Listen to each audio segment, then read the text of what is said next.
went, I went there, so that means J.J. Watt, Jose Altuve, and it's funny now, when I covered the Astros, they were the worst team in baseball. I mean, they were horrible, and if anyone, and I'm sure you do, something a little bit about the Astros, they weren't that good, not that long ago, but I was actually at Minute Maid last night, that's why I'm drinking coffee right now, and I absolutely love my job. I feel like I have the best job in the world. I'm very, very passionate about it. I'm very energetic about it, and it's funny being in here because it doesn't feel that long ago that I was in high school. I still feel very young, being in my mid to late-ish 30s. And had I not gone into journalism, I was going to teach. And this was probably going to be my world. I would have taught high school English, I would have taught college, I would have done something like that, because I've been somebody who, from the age of, 5 or 6, was obsessed with reading and literature, and I spent a lot of time when I was in high school in a place just like this in the library, and I did the same thing when I was in college. I was in the library all the time reading. I love sports. I know sports very well. I'm very passionate about it, but sports aren't my world. And I think one of the things that has really helped me in my career is that I'm as much of a literature person and a writing person as I am a sports person.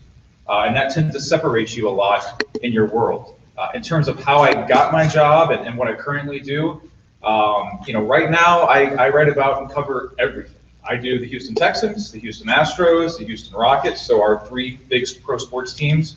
Nothing against the Dynamo, but they need to step it up a little, so we don't do that much Dynamo right now, but I do like soccer. I'll do college football, college basketball when the Final Four was here. I was covering, all of the games, so if you guys watched it, the last second shot that Villanova had, which is one of the greatest things I've ever seen in my life, I was right there, and on top of that, I was on a really horrible deadline, so I had to write my column live, and while, not to go too inside sports, but while Roy Williams, North Carolina coach, was on the podium post-game sort of crying, I was sitting in like the 3rd row writing my column live, waiting for him to finish so I could ask Jay Wright, the Villanova coach, a question. And then when they finished, wrote the rest of my column, which is about 900 to 1,000 words. I had about 30 minutes to write it. It was going to be the next day's paper. Turned out pretty well, put it all together, but that's the job sometimes. And you're doing something that 300,000 people, 500,000 people might read the next day, and you're writing in 30 minutes. And it's not, you're just not just throwing it out there. It better be good, because that's how you end up getting the job. So right now I cover everything, and for this week's example, it's going to be a little Texan stuff. It's mainly Astros, because the Astros just started, but the Rockets are in the playoffs tonight. Normally I would be at Toyota Center. The Rockets are trying to get in the playoffs tonight. Normally I'd be at Toyota Center doing that, but we have another columnist who'll be covering that. So it's a lot of everything. A week ago it was the Final Four. This week it's been the Houston Astros. In the next couple of days it'll be the Houston Rockets. And so I write about sports, and I don't just write about them. I don't just tell you, about who won or who lost or how great J.J. Watt is, or why Dwight Howard and James Harden haven't really got along as well as they should this season. I give my opinion a lot, but I also do a lot of analysis and kind of blend all that together. So sometimes, let's say over the last year, when the Texans had to get a quarterback and everybody in the world knew it, I was writing a letter, literally a letter to Bob McNair, a couple months ago in the Houston Chronicle, saying like, "Dear Bob, go get a gosh darn quarterback," which very intelligently Bob read the Houston Chronicle, and they didn't even wait to the draft. They just went and did it. They got Brock Osweiler. So I'm at the Texans games, the Rockets games, the Astros games.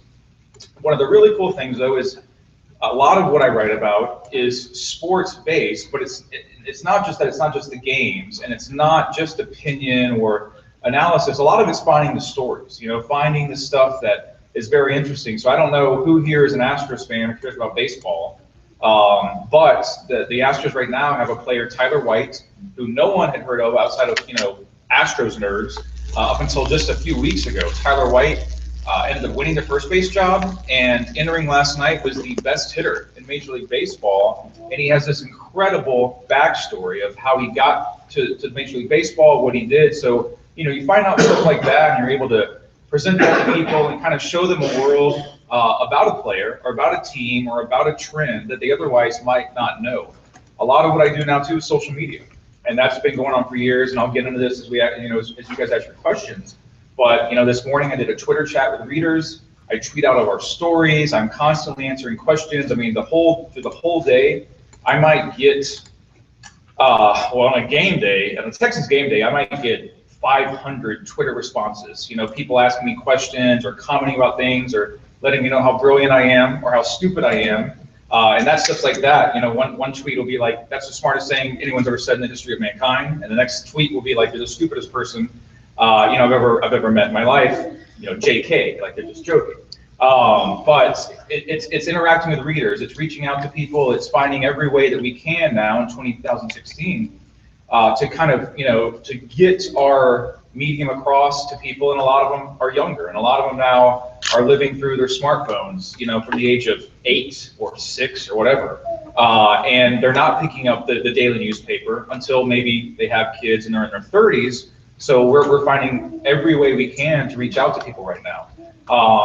But I would love to, answer every question I can for you, get into anything I can, but that's kind of what I do nowadays. And one of the things that's pretty cool about my job is that I've been able to cover everything pretty much now. The Super Bowl will be here this year. I'll cover that every single day that, for the 2 weeks building up to the Super Bowl, including the game. I've done everything from junior high cross-country events to the Final Four, to the NFL draft, the NBA draft, to the NBA All-Star game. I think the only thing I haven't covered at this point is probably the World Series and the Super Bowl. The Super Bowl will be this year, and then the World Series, the Astros just need to get there, and then I will cover the World Series. But other than that, I've pretty much covered everything you can. I also was an editor for a couple of years, so I was helping put out the paper every day. So I've pretty much for the last 10 years plus dedicated a very significant part of my life to journalism, and I believe more than ever in journalism. I take a lot of pride in working for a daily newspaper that is still, it's actually I believe the number 6 paper in the country. We are one of the best newspapers in the country to this day, and we're evolving and continue to go through changes, and it means a lot to me to be able to wake up every single day, love what I do, but also one of the best parts is my job is different every single day. It's very unpredictable. It's not 9 to 5. I don't have to commute and do all the junk that most of your awesome parents do every day. And I get to reach out to people and connect with people and have relationships with people, thousands of people that otherwise I'd never meet. So you're able to really feel connected to your community, to your region, to Texans fans in Alaska or Europe. I mean, it's unbelievable what you end up, the stuff you end up coming across, the emails I get, the letters I get.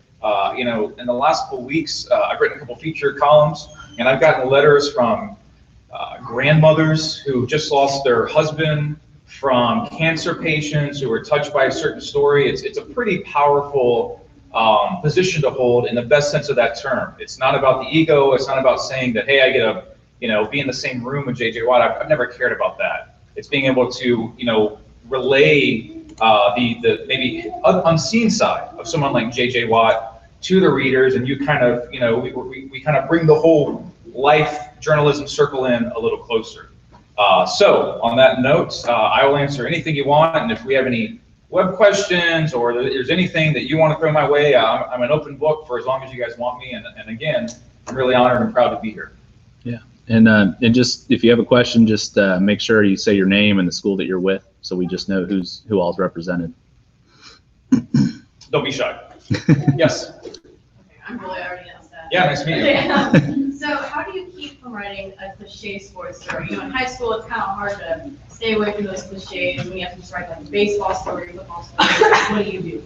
Yeah, that's a really great question, and honestly, one of the keys to me being able in the last 10 plus years to bounce all over the country, to get job after job, to go from really my first.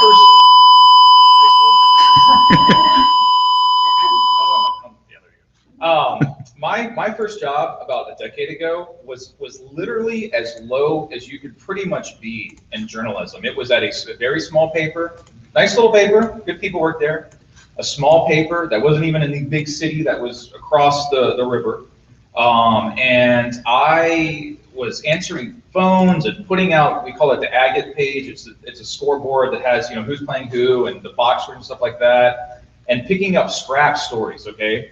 But one of the things that I was able to do very early on, and a lot of it was hard work and perseverance and dedication, is say, okay, well, like I'm going to go out on a Tuesday and go to a high school football practice. All right, but rather than go out on a Tuesday and go out to high school football practice and write the story about the star running back, but everybody already knows about this person. This is very translatable to the current state of modern journalism, in all honesty. Everyone can tell you, like, yeah, he ran for 124 yards and 2 touchdowns, and boy, isn't he great, and how does he do it, and da-da-da-da. Well, there are a billion stories in the world that go untold.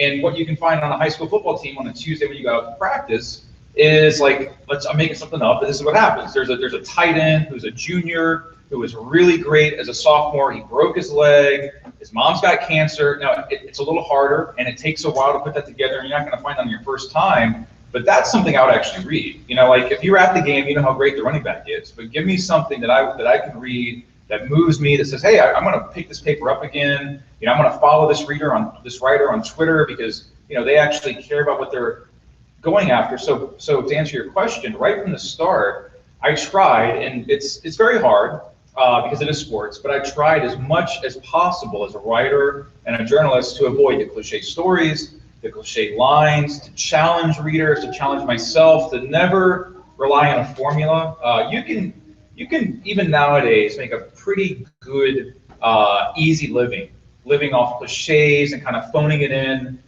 journalism.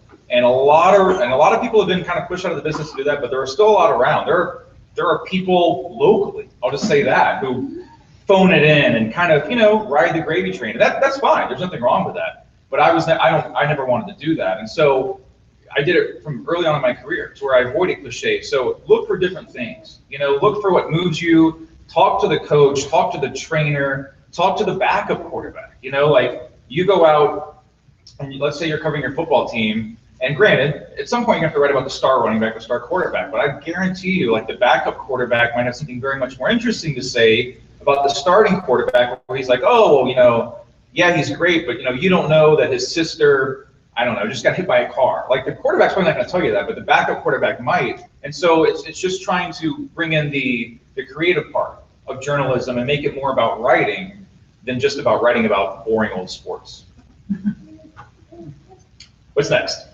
Fletcher Hernandez, silos. So what's the biggest difference between working as a columnist and a reporter? Yeah, that's a great question. So when you're a reporter, and this has changed a lot in the last 10 years or so, but for the most part, it still falls within the normal boundaries. When you're a beat writer, let's say, okay, so a beat writer is what I was doing with the Texans and the Astros and the NBA for years, and that's where you're covering the team.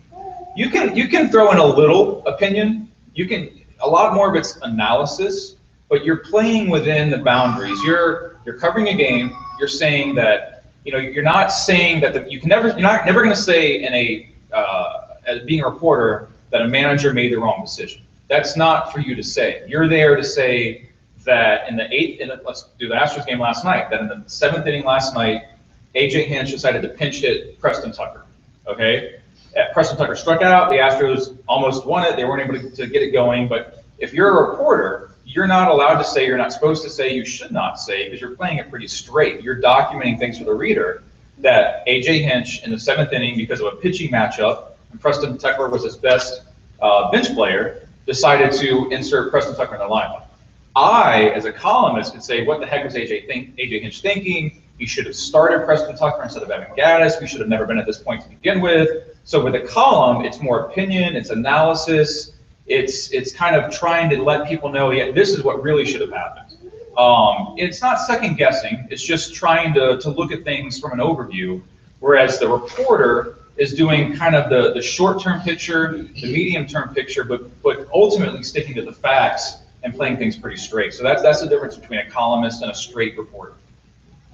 But I will say, I report a lot.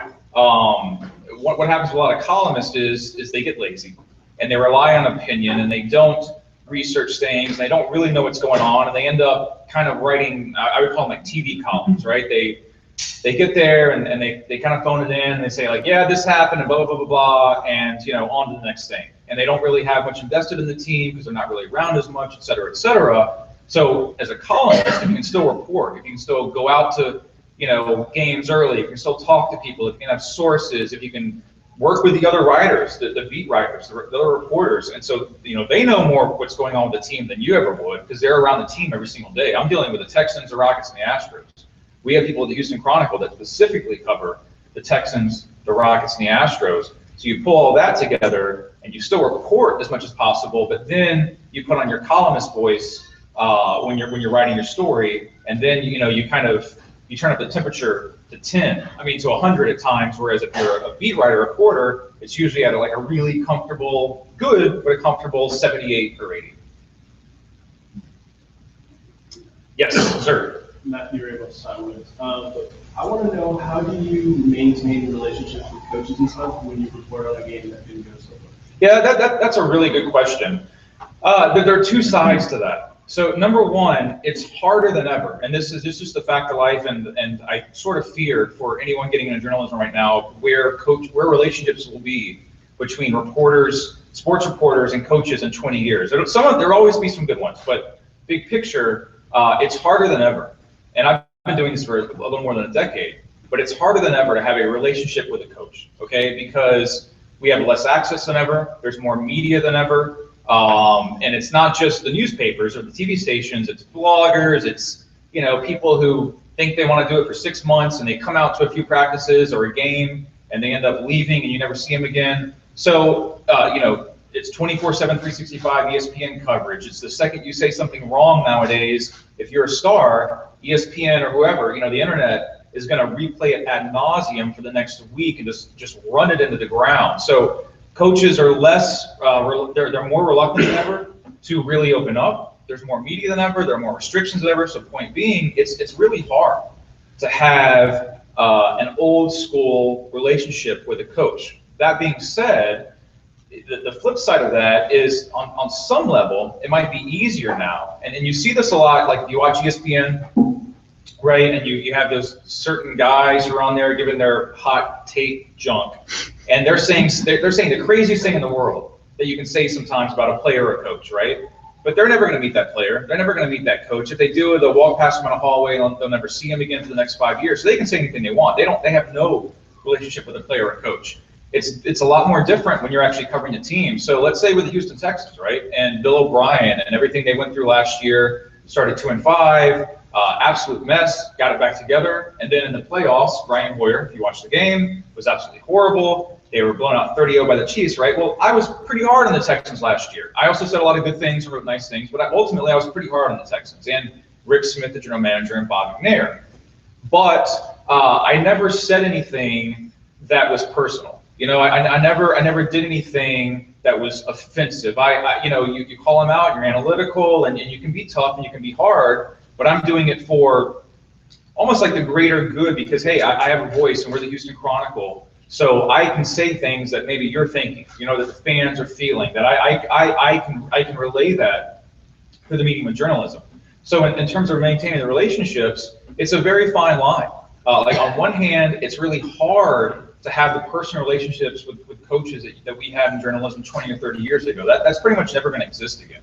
On the other hand, you have to be able to push things. You can't bow over to them. You need to call them out at times, but you never want to take it too far to where you're burning down their house basically in the newspaper, and then why in the world would they ever want to deal with you or talk to you again? So it's a really fine balance between calling people out when things don't go bad and still staying within the realm of respectability.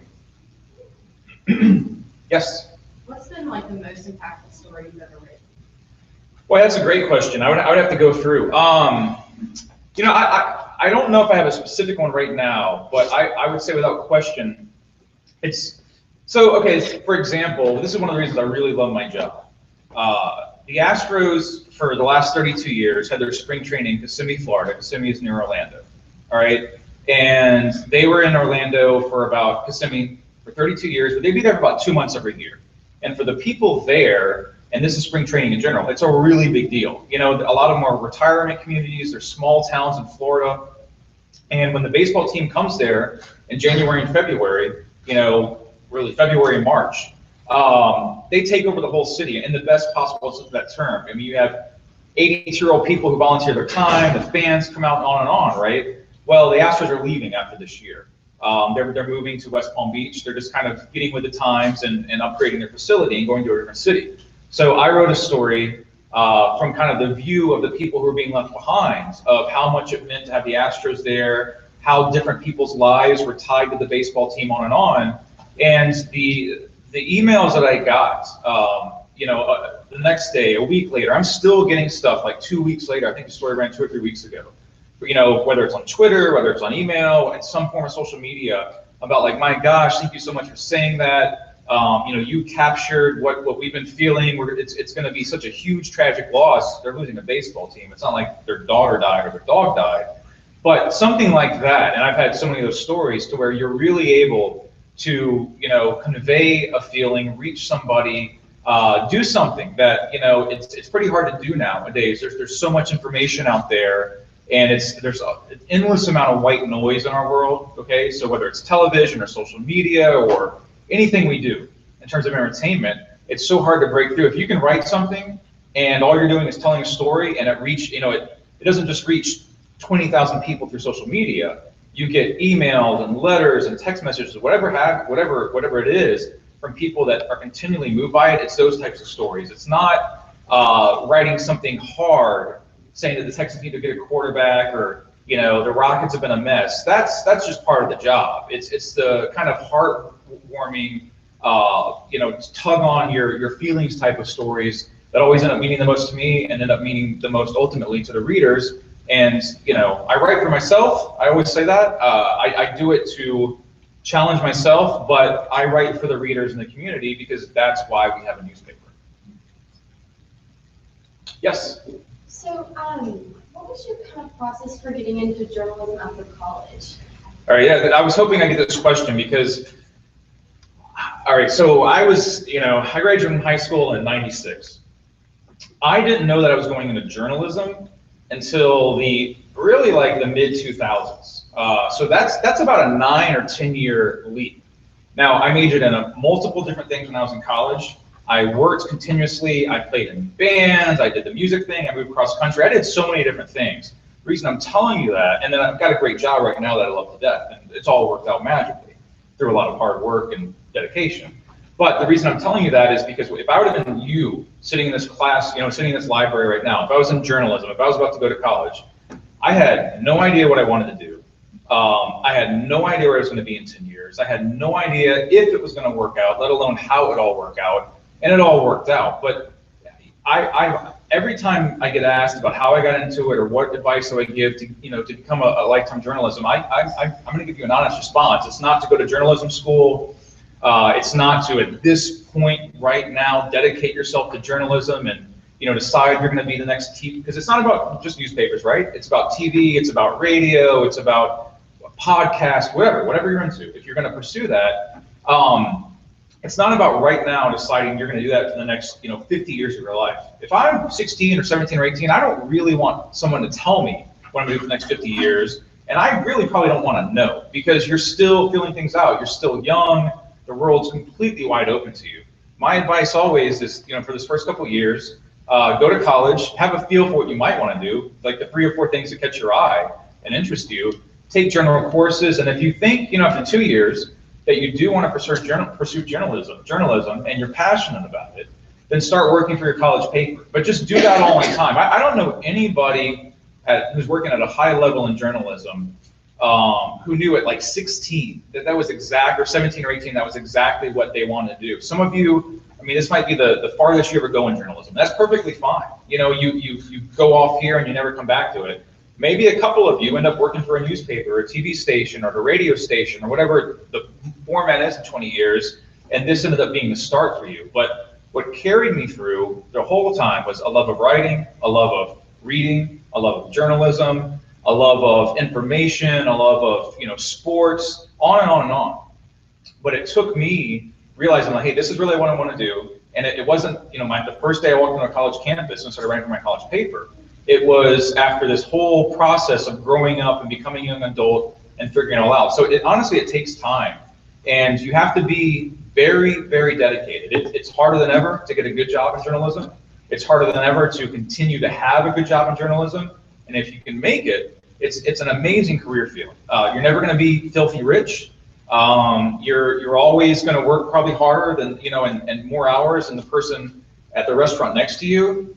But if it works out for the people that I know, and the people that I really respect, you absolutely love your job and you're really proud to do it. And a lot of it's like teaching, honestly. You make a little more money than you do than when you're teaching, but it's the same passion, it's the same dedication. You want to make sure you want to do that rather than say, yeah, I'm 17, I'm going to be a journalist for the next 50 years. I would just take it slow, continue to feel things out, and then when you really want to dive into it, then dive in and don't look back. Yes. Anything else? Yeah. Blake Null, Sci-Fair. I just wanted to know who your role models have been whenever you were going into this job. Yeah, that's a really good question as well. These have all been great questions. I really appreciate it.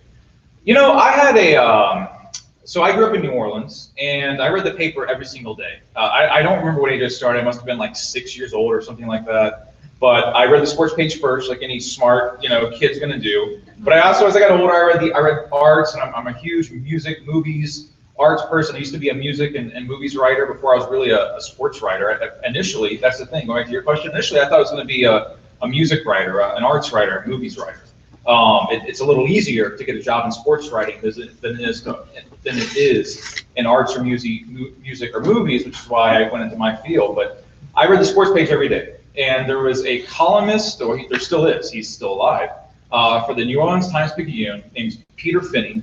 He just had a book come out. My parents were nice enough to send it to me, and he might not have been the greatest columnist of all time, but he was our columnist in New Orleans. And whatever happened with the Saints, they didn't have an NBA team back then. They still don't have a baseball team, but LSU, UNO, Tulane, local stuff, national stuff. He covered the big things, the big games, the Super Bowl, the World Series, college basketball championships, anything like that, NBA finals. Whatever happened, you could pick up the paper on a Tuesday morning or a Sunday morning or Friday, and Peter Finney told you what was going on, what he thought, what was really going on, what it meant. If there was a contract dispute, he gave you his opinion about what was happening. I thought that was the coolest thing in the world, that somebody was that connected to that world. So initially it was Peter Finney, and then this is not that long ago. When I was in Portland, I was getting my start in journalism. There's a columnist who's not that much older than I am, John Canzano for the Oregonian. And John, to this day, God bless him, I love him to death, we're very good friends. But John called it like he saw it, and he got into it with people, and he made a lot of enemies, and he made a lot of admirers as well. And I just really respected that it was somebody who, he was the authority. And he, whatever you thought, John Canzano was going to tell you what he thought, and at the end of the day, you're going to remember what your friend said about it, or what your dad said about it, or your sister, or some stupid commentator on ESPN that had no idea what they're talking about. You're going to remember what John Canzano said in your morning paper, and you were going to read him the next day, even if he made you really angry that day. So it'd be those two people. It'd be Peter Finney, who was kind of more of an old school guy who grew up in New Orleans, and then John Canzano from the Oregonian, who's still kicking butt in Portland today. Next question. Yes? Again, when covering a team like professional, that is, let's say your favorite team, how do you maintain a level of professionality with not trying to be biased? Yeah, I mean, this is all great. So this is all, there's a reason you guys put out a good paper, because these are all very relevant journalism questions. And it's the type of stuff that, I would be talking about in a college class or a journalism, like a graduate program. So this is another thing that's always helped me, right? I didn't grow up in Houston. I didn't grow up in Portland, Oregon. I didn't grow up in Salt Lake City. I didn't grow up in Tennessee. Those are all the markets that I've worked in the last decade. I was never a Saints fan. I like the Saints, but I'm not a Saints fan. I did not grow up in Houston, so I'm not an Astros fan. I'm not a Texans fan. I'm not a Rockets fan. I have nothing against them. When they win, it's a lot better. Everyone's happier. I could write the heck out of, the Astros making the playoffs last year and the season they had and what it meant to the city and the fans and bringing baseball back. When the Texans got their quarterback, I was as happy as anyone in Houston, because I didn't have to write anything mean anymore, at least for the next couple months, about the Houston Texans.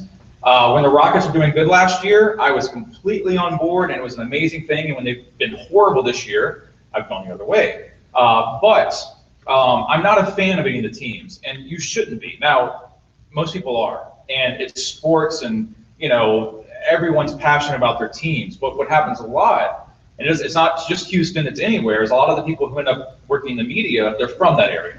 And so they grew up as Astros fans, they grew up as Rockets or Texans fans, and it does affect their work. Maybe they're not going to be as hard as they need to be, maybe they're not going to be as analytical, maybe they're not going to call it like they really need to see it, and secretly they're always hoping that Jose Altuve gets that hit in the ninth and the Astros win, and they're a little sad when it doesn't happen. When it's good, I'm really good. When it's bad, I'm going to be really bad and bring the hammer. And when it's down the middle, I'm really going to try and be down the middle as well. So it's about being objective.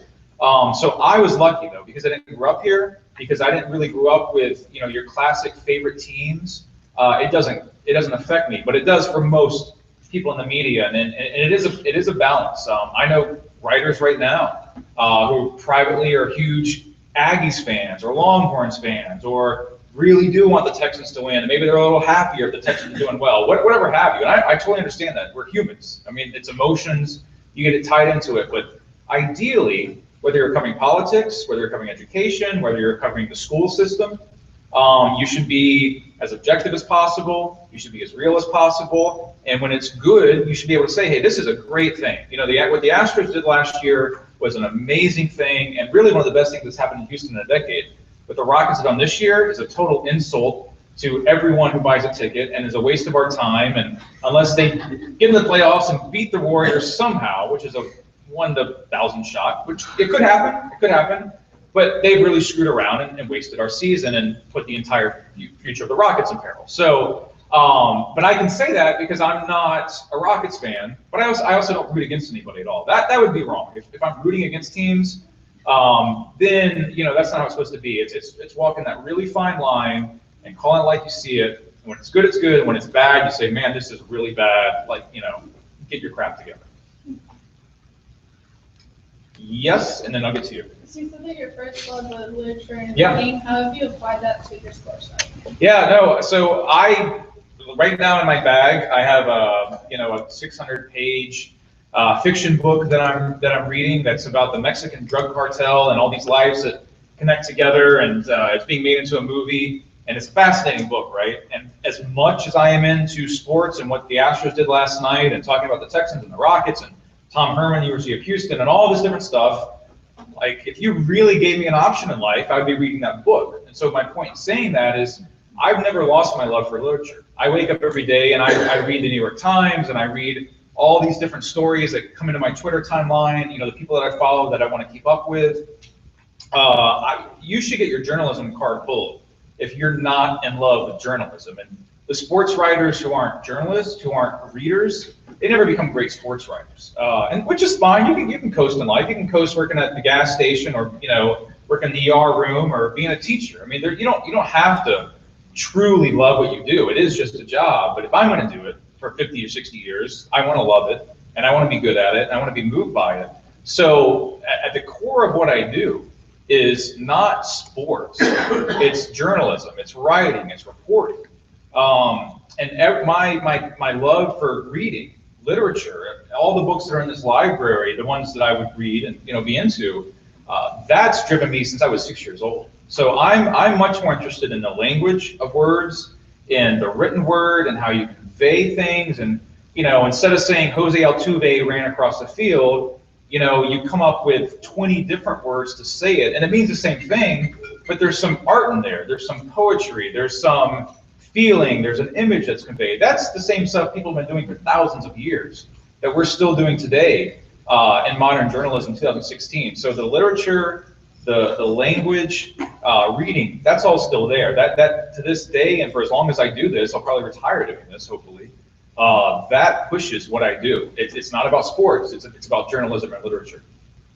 Yeah, you had one? Yeah, do you feel like the NFL has been dominated by 4 or 5 teams the past 2 years? When it comes down to who goes to the Super Bowl, or who just kind of stays on top of everyone? Yeah, the NFL prides itself on parity, right? If you know the NFL or football, all they ever talk about is parity, and they make a point to point out that compared to baseball, compared to the NBA, the NFL is just so amazing because you never know who's going to win it. Anybody can win it. That's partly true. Okay, New Orleans has won it, Indianapolis has won it in the last 10 to 15 years, and those technically are small markets. They're big cities.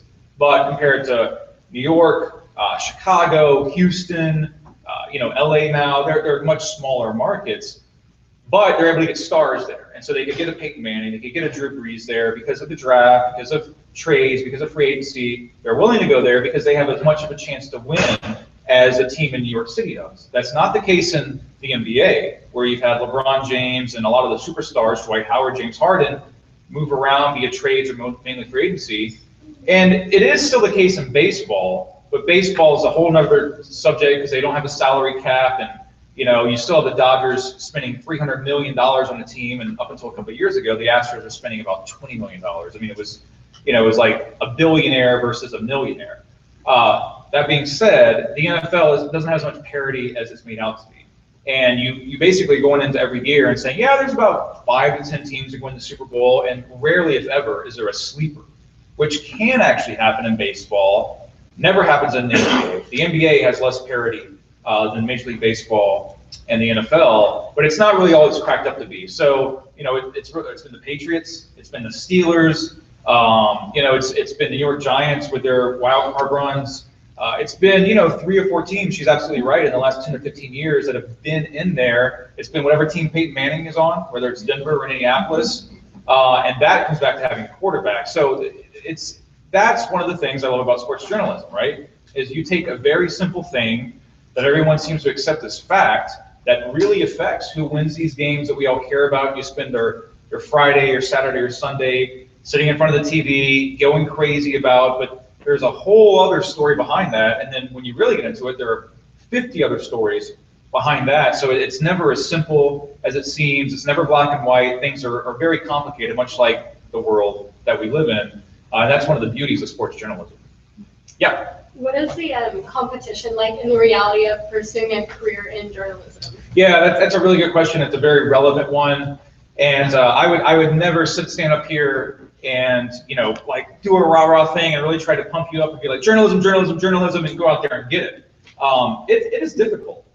But it's difficult to make it in the world as well, right? I mean, overall, you're all doing doing well. I'm sure everyone comes from a pretty decent home. If not, it's probably 1 out of 30 of you and whoever's on the web. You're not worrying about where your next meal is coming from. So my point in saying that is, yeah, it's harder than most, and you're not going to make $200,000 a year, and you're not going to be able to, you're not going to have a pension.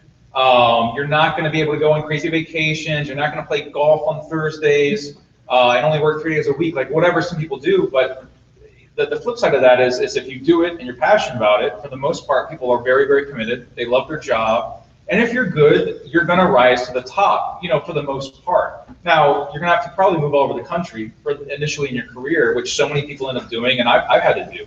For the first 7 years of my career, I lived in 5 different cities, and that's a lot. I'm not going to lie to you, but it worked for me at that point, and I now believe I'll be in Houston for a long time, and I won't have to worry about that. But you're going to have to make some sacrifices, and in journalism, much like you would if you were working in most career fields, you're going to have to start at the bottom, usually, and work your way up and make some sacrifices and make some hard decisions. But it's doable. It's not a black hole out there. The Houston Chronicle and every newspaper aren't what they were 50 years ago, 20 years ago. But they're not dying tomorrow. I mean, the Houston Chronicle should be around for the next, 50 to 75 years, and I'll be dead after that. So I can't really predict anything past that. But the Houston Chronicle is going to be around for a long time. And the print newspaper is gradually, fading away. And in some cities that's different. But here, I would think the Houston Chronicle would have a print newspaper for at least the next 20 years. And who knows after that? We still, on a Sunday, I believe, have about 350,000 people, 350,000 people, whatever it is, 300,000, somewhere in there, still subscribe, buy, pick up the Houston Chronicle on a Sunday. That's a lot of people. You think, like Energy Stadium, when the Texans have a game, that's a large amount of people, right? That's about 70, 65. So we have about 4 to 5 times the amount of subscribers on Sunday there are at Texans game. So, it's a hard field, and it's one that is not as nearly as easy to navigate and predictable as other career fields. But I'd rather be doing this than anything else in the world. And if you're good and you're dedicated, you can get a job, you can do well, you can be secure. You just probably, can't be one of those people who says, yeah, I'm going to retire when I'm 30. But really, how many jobs can you do that in the world, compared to the elite 1% of the world? And I don't know any of those people anyways. So, anyone who hasn't asked a question, I'll answer anything you want, whether it's silly stuff or fun things or super serious. Yeah. Jillian Sourside Ranch. Uh-huh. So, the Astros are starting up, and do you have any predictions for their season? Yeah, it's hard to predict baseball. Okay, it's the most unpredictable sport of any of them, and like everyone was so excited about the Astros, and now they're 3-5, and we call it Astros Twitter. It's like the really hardcore, nerdy, obsessive, good people. They're all freaking out right now. Like, why is the manager doing this? And oh my gosh, they're 3-5. It's a 162-game season. Like, chill out. But I would have said before the season, I'll say this right now, that the Astros won 86 games last year, made the playoffs, and they were ahead of schedule. I'll give the Astros 88 wins, but it's going to be hard to win the division because the Rangers are good, and I don't think that they're strong enough to get out of the AL. So, I'll say 88 wins in the playoffs, and after that, check in with me in a couple months. But that'd still be an improvement. That's still a very good year. So I'm going to give them 88 wins. I have no idea how many games the Texans are going to win because we don't even know what their quarterback's going to do. But they could go 12-4 and, get to the AFC Championship. They could go 6-10, and Brock Osweiler is horrible. We have no idea, which is another part of my job that I love. It's very unpredictable. The story is never what you think it's going to be. Seasons completely go in different, avenues compared to what everyone's going to predict. Predictions are absolutely worthless, and it always keeps you energized and fascinated by the storylines of the teams. Everyone thought the Rockets were going to be great this year. They've been horrible. Everyone thought the Astros would be a little better last year, and they were the best story in Houston. And everybody, including me, thought the Texans were dead at 2-5 last year, and they actually put it together and then died in the playoffs. So, it's pretty cool. Yeah. Okay, switch fellow side there. What steps did you take to move your rate up in journalism? Yeah, so that's another really good question that's really practical as well. I took a do whatever it takes mentality. And I think you would do the same thing if you were a doctor, if you were a lawyer, everyone that I know that's going into law, and I would never be a lawyer, but everyone that's going into law, they're usually working 70 hours, 80 hours those first couple of years, and they want to quit their job, but they know they can't because there'll be a payoff in the long run, right? Same thing if you're going to medical school. You're going to go to school for, 8 years, which I sort of almost did, but not just to do medicine. For journalism, and for me specifically, it was do whatever it takes. It was when I got my first job at a small paper that really was technically a nothing job. I made the absolute most of it. When I got the next job that was like an okay job, but it was in small town Tennessee. Like, why in the world would you ever go? I like Tennessee, but why would you ever go to small town Tennessee when you're living in a cool city like Portland, Oregon, and you came from the New Orleans area and you're in your mid-20s? Like, why would you ever go there? Because it was a good job. There's a lot of opportunity. I saw a lot of potential and promise. I did a really great job with what was really just an average job, and then that job got me brought back to Portland to cover the Portland Trailblazers and cover the NBA, and I started getting into covering pro sports, which was a huge step up. But none of that third job doesn't happen unless I did a great job with the first one, which was a nothing job, and an even better job with the second one, which was just a blah average job. So you can see what I'm saying. It's somebody says like, okay, we're gonna make you the assistant librarian, and you're like, all right, well, and you care about it. You want to be the head librarian. Well, you do stuff that the library's never had before, and you completely commit yourself.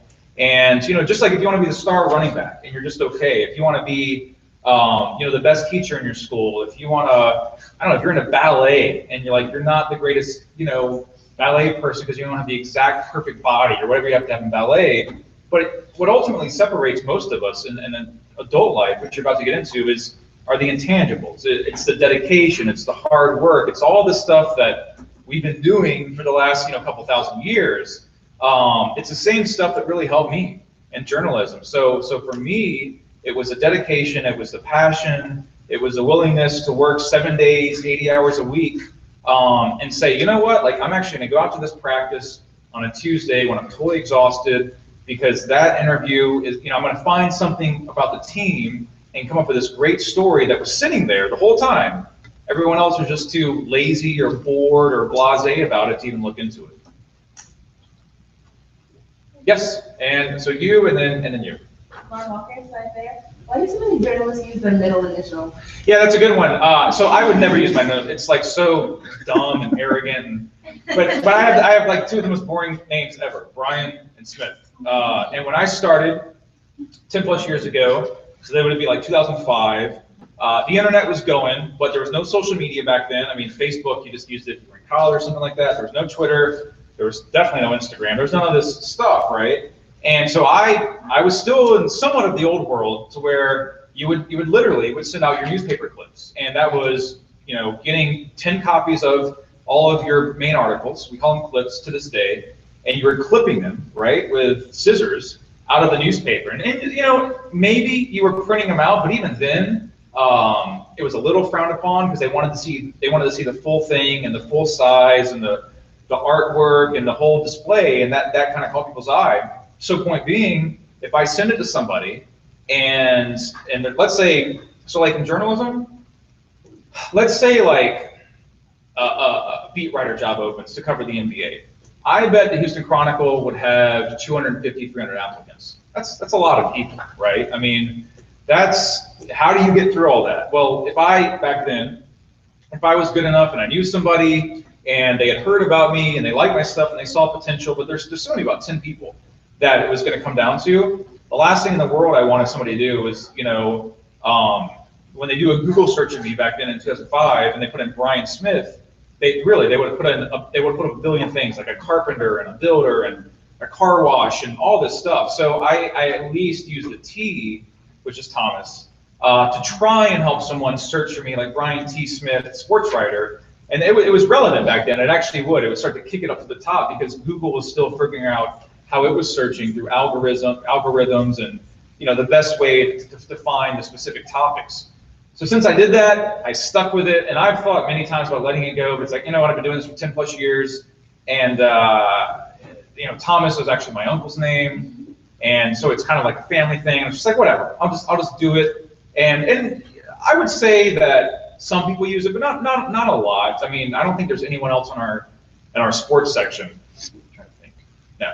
I don't think there's anyone else in our sports section that uses a middle initial, so it does stand out a little at the same time. But I should get rid of it. It's totally ridiculous. I just kept it. I get asked about it. It's fun. It's like, what does T stand for? Tyrannosaurus. Whatever. It's good with the kids. But yeah, that's all it is. That's the only reason. I think there was that you? Yeah. Emily Hunter from SciCare.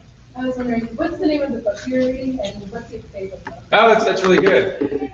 Favorite book. I've got like 80 favorite books. My favorite author ever is William Faulkner, who is a little heavy for high school, but I was reading William Faulkner back when I was in high school, and but even now, if I read William Faulkner, I mean, it's heavy. It's very thick. It's kind of Old South, but an incredible writer and storyteller. And there are a couple of his that I love to death that I wouldn't advise when you're 16. But you could go to the library and pick up a couple of William Faulkners, and I think get something out of it, especially if you're really into reading and literature. And the book I'm reading right now, it's in my bag right now, and I'm only like 100 pages in. I think it's called The Cartel. The dog, something of the dog, the honor of the dog, or something about that. But anyways, it's about the Mexican drug cartel, and then all these lives that interact, and it's a really fascinating book that I ended up stumbling across. So that's what I'm reading right now. How are we doing on time? Okay. Yeah, I'd say one more question. Okay. How do you keep your stories new and exciting when a season is seeming very repetitive for a team that's just kind of stuck in a rut? Yeah, that's a great question, and I'll try and wrap it up by going back to the 2013 Astros, who that's what I moved here for. Worst team in Astros history, one of the worst teams in baseball history. they lost 111 games. I think they lost their last, was it like 15 straight, which by that time I was covering the Texans. The reason I bring that up was because I got the job, took the job, agreed to do the job, got through the job by this agreement that we had within the paper that said, we knew going into the season this team is going to be horrible. Like, no one's going to care about them except for really crazy, gosh bless them, Astros fans. They were out of it after the 5th game. Okay, how do you make people want to read about them every day? Well, it's journalism. It was the stories. It was, and then there were a lot of these, but it was, so Robbie Grossman, did he go here? Yeah. Okay. So Robbie Grossman, and this is why I love journalism. This is why I love my job. This is why I love sports. Robbie Grossman in the 2013 season was called up to the Houston Astros early in the season, and it was crazy. Like, he was an okay minor leaguer. He was never going to stick. But he was starting for the Houston Astros in the outfield, and not just like at Minute Maid Park, when no one was there. Yankee Stadium and Fenway Park. And I believe that his first starts, his first real series, road series, was Yankee Stadium and Fenway Park. And so, for example, when they call Robbie Grossman up, you tell the story, like what it means to his parents, what he had to go through in high school, how incredible is this for him. You don't even worry about the game. And so that's how you get through it a lot. And even if a team's doing really well, it's not about, Brock Osweiler potentially throwing for 5 touchdowns and 460 yards. It's Brock Osweiler's father being in the stands, and he gets out of the locker room and is, I don't know, I'm making this up, but let's say he sees, I don't even know if he's married, but let's say he sees his wife and she's holding a child and the wife starts crying. That's a story. That's like, okay, TV's going to show you all this. I want to read this. This actually gets to you. So there's always something new. You have to be open enough to look for something new, but you focus on the stories. As silly as it sounds, not the sports. So the sports are always in your story. I can break down the heck out of what happens between a pitcher and a batter, or why someone should play, or why someone should start, or what happened on this play. Anybody on TV or radio or writing a blog can pretty much do that nowadays. Like. And they can't do it as well as a coach or a player to begin with, so they really don't know what they're talking about. I can write about, tell you about, paint a picture that probably, only one person in the stadium's looking at from my vantage point, and everyone's gonna, pick up the paper and read it the next day. So I'm always looking for something that's different and unique and new that tells you about the team, but isn't the obvious thing about the team. Well, guys, let's give Brian a round of applause for his awesome job. Thank you very much. Appreciate it. Sure. Julie, if you can come up. We just want to thank you, Brian, because I know it's not a short trip out here to Cyprus, and we have a little thank you. gift on behalf of the High School Journalism Network. Thank you. Yeah, sure. Would like a picture right here? I feel like I'm running for president. This is Thank you very much. Appreciate it. Very nice of you. something to keep your coffee warm. That's great. Well, I need it because I live off that stuff. So thank you. Awesome. Well, guys, just a brief reminder: the video that was streaming, it will be posted to YouTube immediately after we're done here, so you guys can go back and watch it and get all those hot takes. Yeah, I don't do hot takes. Yeah, no, just kidding. And then, as a reminder, we do have a May 16th is going to be our last one of the year. It's going to be at the Berry Center, and we're going to have the end of the year awards. We're going to celebrate big and Journalist of the Year, Advisor of the Year, all that good stuff that we had this school year. So. Don't have a speaker yet, so if you have any ideas, let me know. We'll figure it out. And that's it. Thank you so much, Cypher High School, for hosting. You guys are amazing, awesome food. Please grab some on the way out. We have so much over there, so please do that. And if everyone can come up, we'll get a group photo with Brian, okay? That's it. Thanks. Okay, appreciate it. Yeah, anytime. Yeah.